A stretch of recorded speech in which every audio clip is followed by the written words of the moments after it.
Assalamualaikum warahmatullahi wabarakatuh. Perkenalkan, nama saya Vicky Agustin dari kelas manajemen 22A dengan NIM PIM 22411038.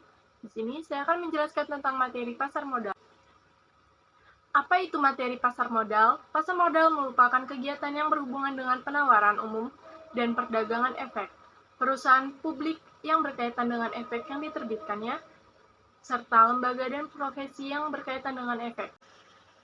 Sejarah pasar modal. Menurut buku Evan Gates yang dikeluarkan Very Gingford dan Everett Handel pada tahun 1939, transaksi efek telah berlangsung sejak 1880, namun dilakukan tanpa organisasi resmi, sehingga catatan tentang transaksi tersebut tidak lengkap.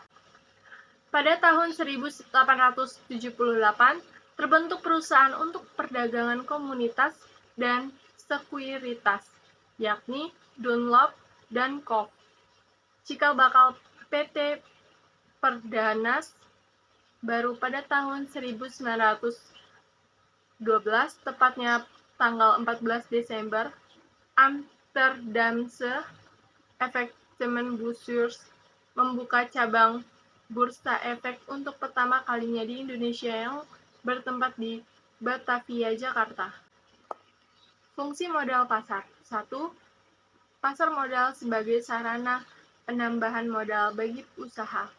2. Pasar modal sebagai sarana pemeratan pendapatan. 3. Pasar modal sebagai sarana peningkatan kapasitas produksi. 4. Pasar modal sebagai sarana pemicu tenaga kerja. 5. Pasar modal sebagai sarana peningkatan pendapatan negara. 6. Pasar modal sebagai indikator perekonomian negara.